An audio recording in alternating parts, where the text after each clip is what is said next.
Bihar assembly इंतखाबात के लिए तशहीरी मुहिम उरूज पर है। एनडीए और अजीम इत्तेहाद ने ज्यादा से ज्यादा वोटरों तक पहुंचने के लिए सभी बड़े लीडरों को मैदान में उतार दिया है। आज जेडीयू के सदर और वजीर आला नीतीश कुमार 4 इजलास से खिताब करेंगे। तेजस्वी यादव 5 रैली करेंगे, जबकि बीजेपी सदर जेपी नड्डा 2 रैलियां करने वाले हैं। तो बिहार असेंबली इंतखाबात में तशहीरी मुहिम जोरों शोर के साथ जारी है।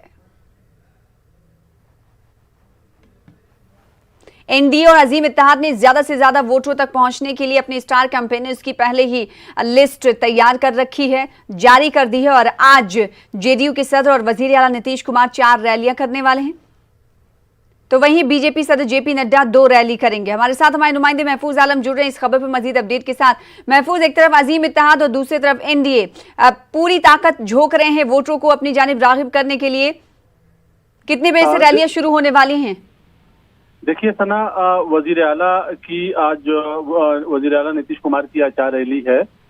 इसी तरह अजीम इत्तेहाद के जो उम्मीदवार हैं वजीर आला के तेजस्वी यादव, उनकी भी आज रैली है। जेपी नड्डा की भी रैली है।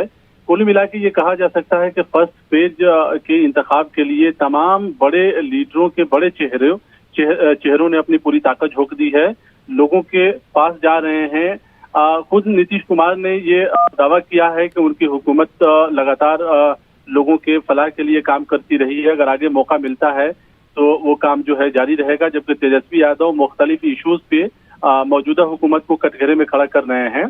तो एक तरह से कहें, वोटरों के बीच में अपनी तस्वीर को, अपनी पॉलिसी को, अपने काम को और अपने मंसूबों को बताने की ये कामयाब कोशिश एनडीए की तरफ से भी हो रही है और अजीम इत्तेहाद की तरफ से भी हो रही है।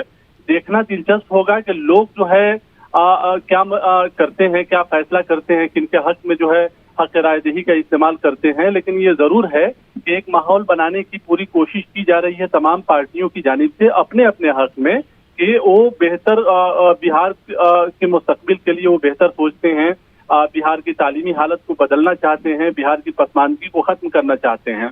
बड़ा सवाल यहाँ पे सना ये भी है कि जो भी बड़े सियासी लीडर हैं, चाहे उनके हाथ में बिहार की कमान लगातार जो है कई सालों तक रही हो या साबका हुकूमत के जमाने में दूसरे पार्टियों के हाथ में कमान रही हो, लेकिन ये बिल्कुल वाज़ेह है कि बिहार में अभी भी बदलाव उतना नहीं हुआ है। बुनियादी सवाल भी आज भी लोगों के सामने खड़े हैं, चाहे वो तालीम का मामला हो, रोजगार का मामला हो।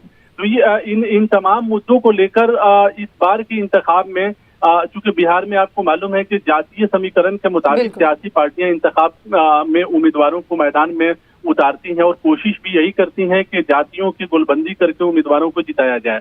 लेकिन मंच से, स्टेज से जब लोगों को खिताब जो पार्टियों के सुप्रीमो कर रहे हैं, चाहे वो जेडीयू के की तरफ से वजीर आला नीतीश कुमार हो या जेपी नड्डा हो या तेजस्वी यादव हैं या दूसरे लीडर हों, वो ये बताने की कोशिश कर रहे हैं कि बिहार में तरक्की, हुकूमत कर रही है कि बिहार में हमने तरक्की का काम किया है, जबकि अपोजिशन कर रही है कि काम बहुत नहीं हुआ है। और हमारी यानी हम लगातार ये देख रहे हैं कि 15 साल बनाम 15 साल जो सरकारी कामकाज रहे वो एनडीए और अजीम इत्तेहाद आमने सामने इस मुद्दे पर। लेकिन महफूज आलम, सिर्फ एनडीए और अजीम इत्तेहाद की अगर हम बात करें तो ये उन पार्टियों के साथ, उन फ्रंट के साथ नाइंसाफी होगी जो इस बार बिहार के इंतखाबात को दिलचस्प बनाते हुए दिखाई दे रहे हैं। अगर जन अधिकार पार्टी की बात करें या आरएलएसपी या एमआईएम की बात करें, जो पीडीए अलायंस बना है, जाप अलायंस बन चुका है, इन लोगों के हवाले से क्या कुछ सरगर्मियां देखी जा रही हैं जमीनी सतह पर,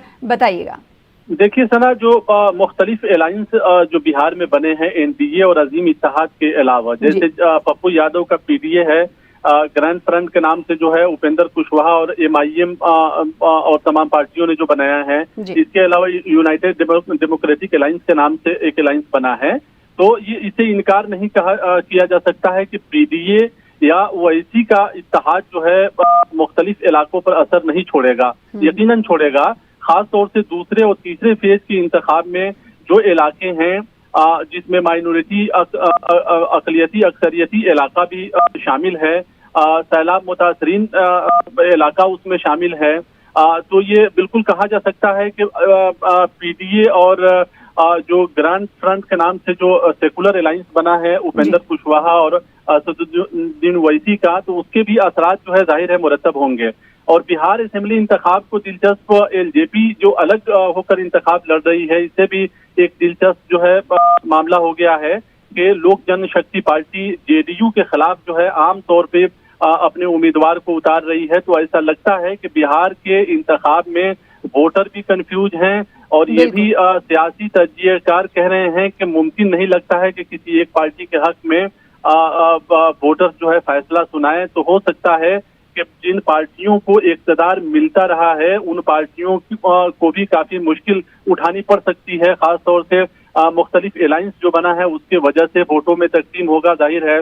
अब पीडीए भी और एमआईएम और उपेंद्र कुशवाहा भी ये दावा कर रहे हैं मुख्तलिफ इलाकों में जाकर कि अगर वो जीतते हैं तो वो काम करेंगे, और बिहार की हुकूमत पर भी ये सवाल खड़ा कर रहे हैं कि बिहार में आप 15 साल से हुकूमत कर रहे हैं, तो आखिर क्या वजह है कि आज भी रोजगार के लिए लोगों को बड़ी तादाद में यहाँ से पलायन करना पड़ता है। और लॉकडाउन के मुद्दते कार में देखा गया है कि मजदूर बाहर से बिहार आते हैं और बिहार में आकर भी उनको रोजगार नहीं मिलता है। खेती मुतासिर हो गया सैलाब की वजह से, तो मजदूर जो है दाने दाने को मोहताज हो गए हैं और ऐसे लोगों की एक बड़ी आबादी है। ये तमाम मुद्दे हैं जिन पर नीतीश कुमार सरकार को घेर रही है अजीम इत्तेहाद पार्टी या फिर दिगर जो फ्रंट बने हैं बिहार में, जो दिलचस्प बना रहे हैं इस बार का इंतखाबात। लेकिन ये तो तस्वीर बिल्कुल साफ हो गई महफूज आलम की इस बार का इंतखाब दिलचस्प के साथ ही साथ किसी भी पार्टी अकेले दम पर कोई भी पार्टी सरकार नहीं बना सकती, उसे दूसरी पार्टियों का सहारा लेना पड़ेगा, जिस तरह से फ्रंट बना हुआ है। अब देखना ये होगा कि क्या कुछ नतायज इस हवाले से देखने को मिलते हैं। फिलहाल अगर बात वोटर्स की करें, आवाम की करें, तो वो कन्फ्यूजन का